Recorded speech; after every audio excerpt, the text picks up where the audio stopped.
नमस्कार शेतकरी मित्रांनो, मी राहुल ठोंबरे आज आलेलो आहे खानापूरचे प्रगतशील शेतकरी रमेश जाधव साहेब.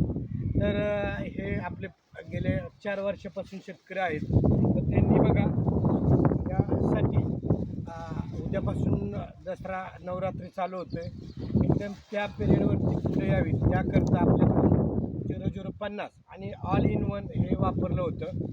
तर हे आपले जे शेतकरी कृषी सेवा केंद्र इथूनच 1 किलोमीटर विठ्ठलवाडी फाट्यावरती आहे, तिथून हे घेत असतात. तर यांना कसं उत्पन्न गावेल याबद्दल सर 1-2 मिनटं बोला आपल्या शेतकऱ्यांसाठी. मला गणपतीत 1-2 टन झेंडू सापडला नाही आणि आता ह्या दसऱ्यात मला 3 टनाची अपेक्षा आहे. आतापर्यंत 3 टन झेंडू तुटलेला आहे. आत्ता गणपतीमध्ये 2 टन गणपतीत 2 टन आणि आता किती अपेक्षा आहे? आत्ता 3 टनाची अपेक्षा आहे मला. निश्चितच ह्या ऑल इन वनचा रिझल्ट या शेतकऱ्याला आलेला आहे.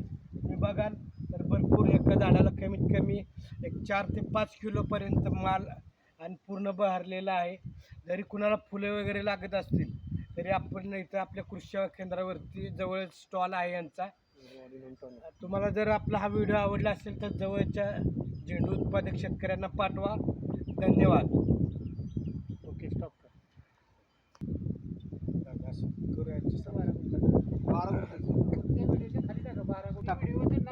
व्हिडिओचं नाव काय ठेवा माहिती आहे का?